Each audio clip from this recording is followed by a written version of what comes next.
Yung na-online ko noon masyate. Akala ko naman masyate, uno lang dito. Kaya hindi ko ito nagamit. Kasi yung ano dito, yung kakabitan sana, yung ano lang, yung tangke lang. Galing sa pump, papuntang tangke.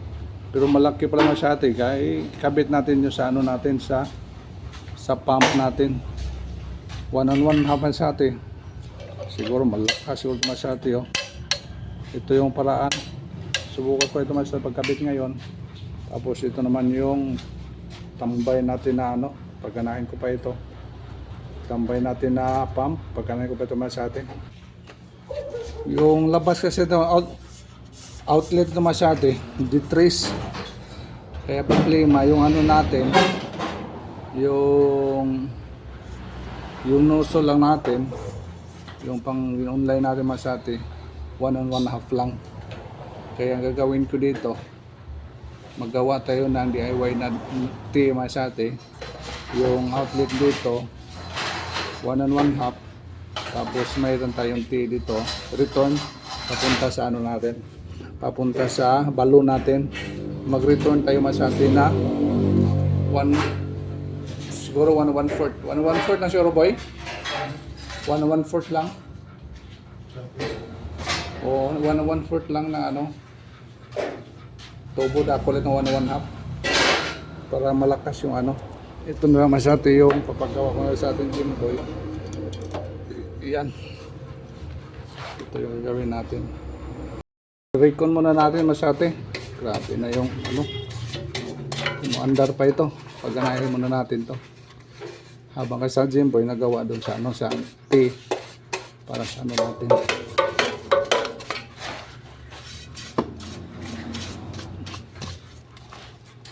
Tagal natin na nagamit, stock lang.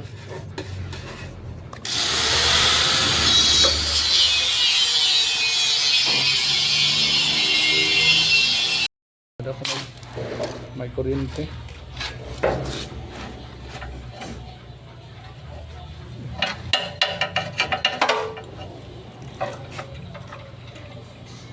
Lambot? Ah? Malambot? Okay.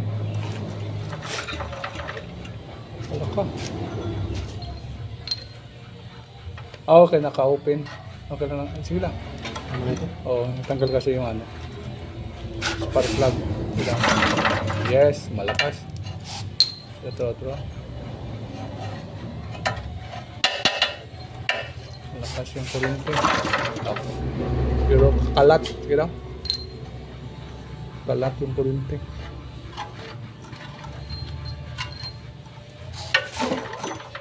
Saan ka na?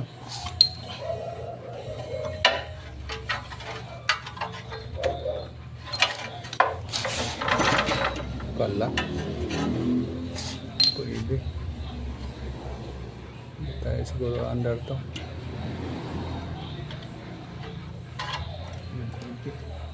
May kurente pero ano.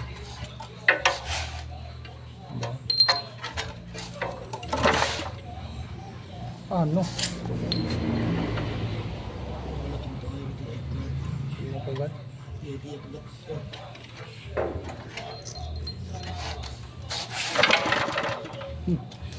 Listingan tala pandar. Okay.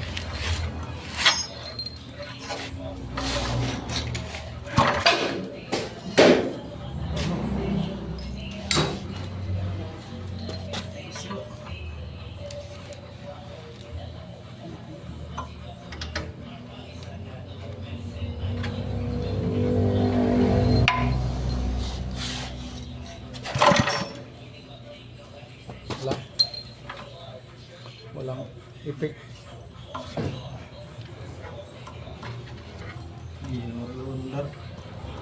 Stop up.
Gumanda naman dati.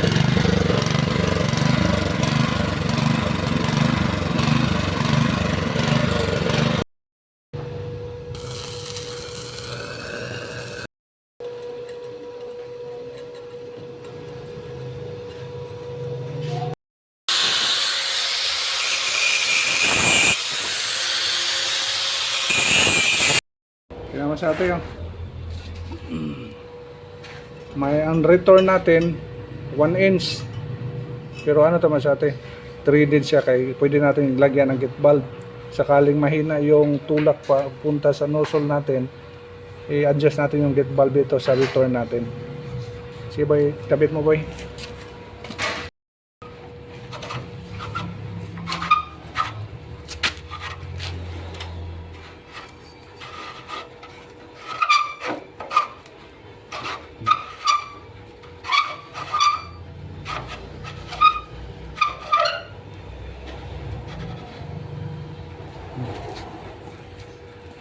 Diba na? So dito yung ano natin, salpak mo yung hose.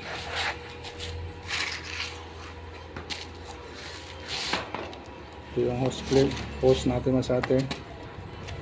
Lagyan na yan ang clip.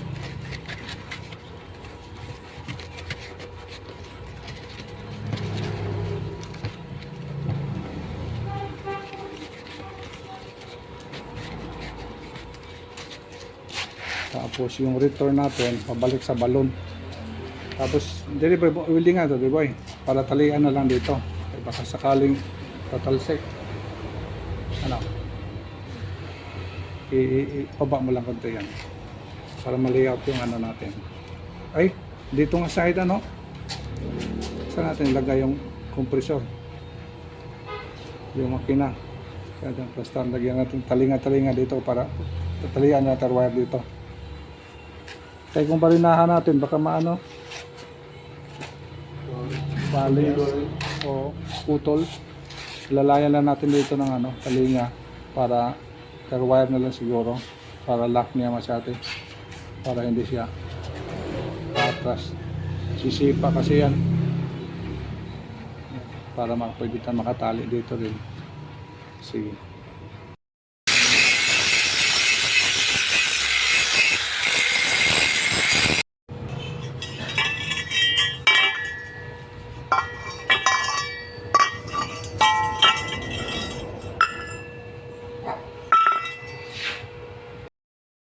Sa atin, napinturahan na po natin. Yan, ready na po.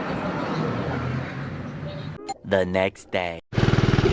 Daming leaking mga sa atin, daming leaking. Temporary muna natin to. Yan, daming leaking mga sa atin, yung ano niya, yung buga niya.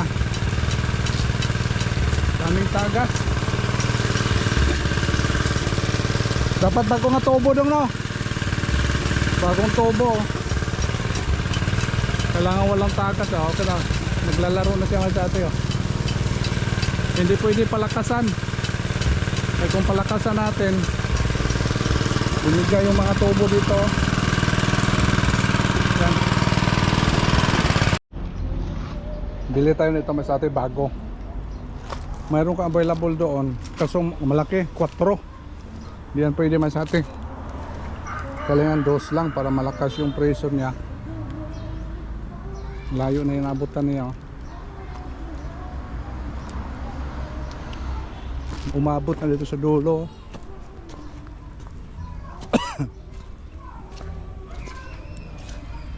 Umabot na dito. Layo yung abot niya masyado hanggang dito Basta palakasan natin. Dito na Kaso daming butas yung tubo natin. Ayaw makaano masate, ayaw makapenetrate yung ano.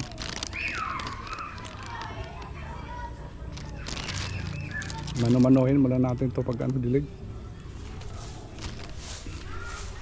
Maganda sana kung nakaabot dito yung ano, yung tubo, yung pipe natin para madilig na ito masate, hindi na ano pagkuan, dilig-dilig.